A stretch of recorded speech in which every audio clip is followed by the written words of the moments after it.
first call Carol to come up and stand with us. And I want to introduce these two women here to all of you tonight. So first I'll begin. As Eddie said, my name that most people know me by is Joanne Lafferty. I have my own name that many people don't know, but the name that I also go by is Sully. And that name, Sully, was given to me by my father's people of the Northwest Territories.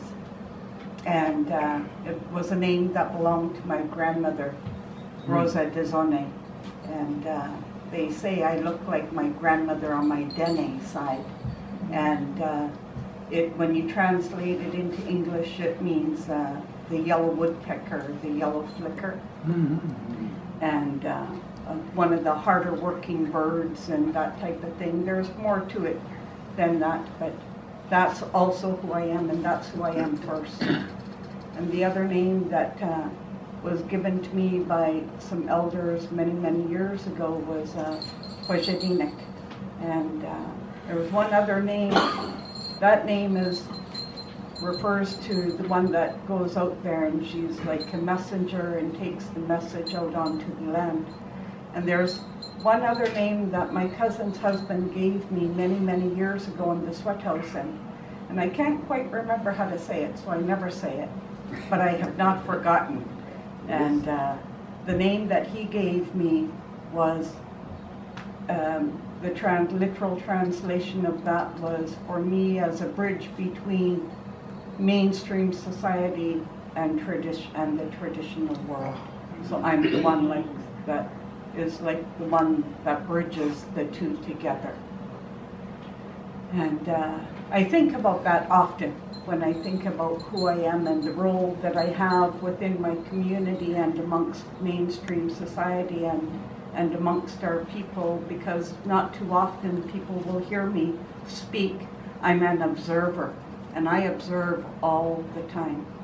I'm also a follower of protocol. I believe protocol is very, very important because that's what separates us from mainstream society.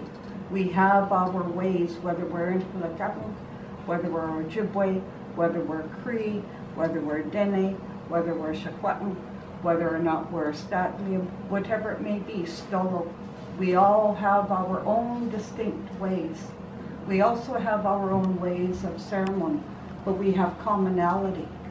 And that commonality is that we are people of the land and we are people of the water. And we need the land and the water in order for us to live, regardless of what ethnic group people come from, whether we're European, whether we're Egyptian, whether we're Lebanese or African, whatever it may be. We are all reliant upon the land and the water. So this is very, very important. It's an important day. It's an important caravan, simply because the salmon to us is very, very important. I love salmon. Salmon is my friend. Salmon is also medicine to me. I cry inside when I hear about what's happening to our salmon. The river that just flows behind Eddie and Don and the people against the south side there, there's a river that flows there. Not too often you'll see the fish come up that river anymore because it's shallow water. But I wanted to speak to that at the Water Symposium tomorrow, a little bit more about that. But we do have a river that flows here. So on behalf of myself, I want to welcome all of you here into our community. I'm also, sorry to say this, but it's a fact, I'm also one of the elected political leaders here in the community, and I hold the cultural and language portfolio. I may not necessarily agree with all of the views of my fellow politicians, but I am still the voice at the table for things that I don't necessarily agree with. And we need that too. So in saying what I've said, I've had the support of the entire Chief and Council, to have the Wild Salmon Caravan come into the community once again. And with that, the Chief and Council and administration have also made certain things happen this year.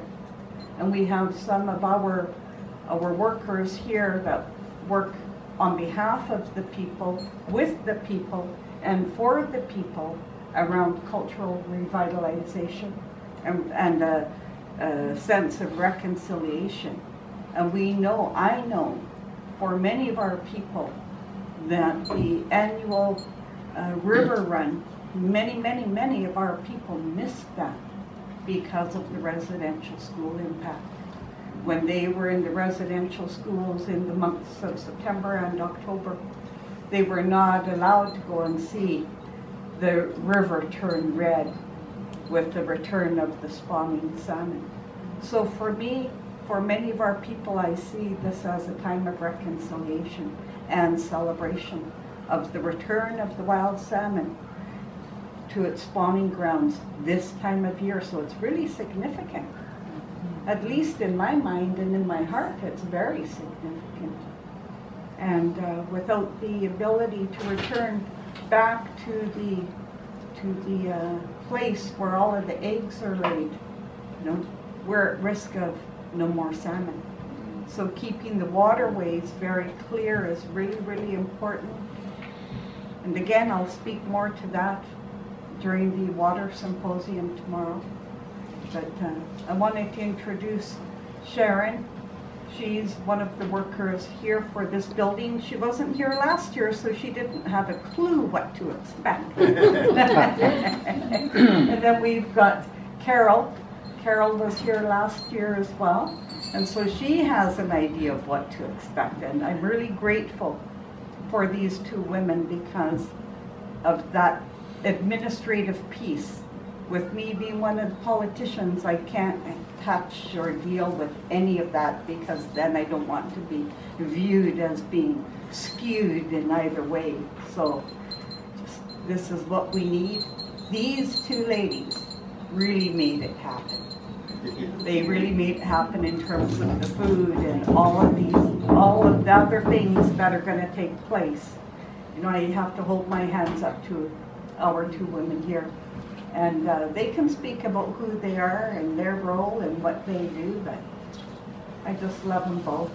And I'm grateful for them, and I'm really happy that you've all arrived safely.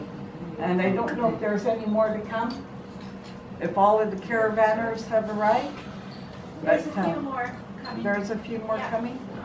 Media team, there's probably at least another.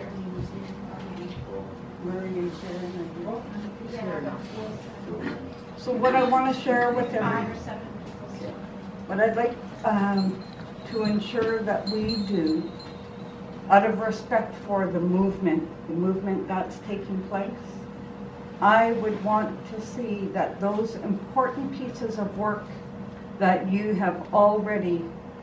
already hearing and feeling in here, that those pieces of important work continue to happen.